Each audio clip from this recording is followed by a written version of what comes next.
Hi friends, welcome to Sudha home food channel. ఈరోజు మనం beetroot కొబ్బరి ఫ్రై ఎలా చేయాలో చూద్దాం. దానికి కావాల్సిన పదార్థాలని రెడీ చేసుకోవాలి. ముందుగా కొబ్బరిని మిక్సీ పట్టుకొని పక్కన పెట్టుకోవాలి. ఆ తర్వాత బీట్రూట్ని సన్నగా ముక్కలు తరిగి పక్కన పెట్టుకోవాలి. దానికి కావాల్సిన పదార్థాలన్నీ రెడీ చేసుకోవాలి. ఆ తర్వాత స్టవ్ వెలిగించి ఒక బాండీ పెట్టి అందులో కొద్దిగా ఆయిల్ వేసి ఆయిల్ హీట్ ఎక్కాక తాలింపు గింజలు వేయాలి. తాలింపు గింజలు వేగాక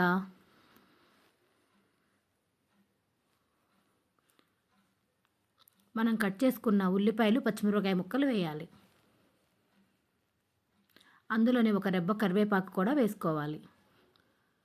ఉల్లిపాయ మగ్గాక మనం సన్నగా కట్ చేసుకున్న బీట్రూట్ ముక్కల్ని వేసుకోవాలి. కూరకు సరిపడా ఉప్పు, పసుపు వేసుకొని కలిపి మూత పెట్టి మగ్గించుకోవాలి. కూరని కూరని హైలో పెట్టి మగ్గించుకోవాలి. హైలో పెట్టి దగ్గరుండి వేపుకోవాలి.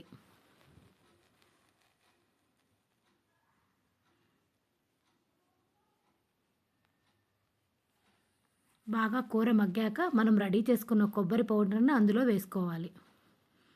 కొబ్బరి పౌడర్ని కూడా కొంచెం సేపు వేయించుకొని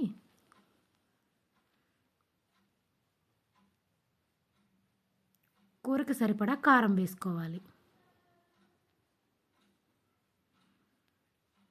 కారం వేసి కొంచెం వేగాక ఆఖరికి గరం మసాలా వేసుకోవాలి.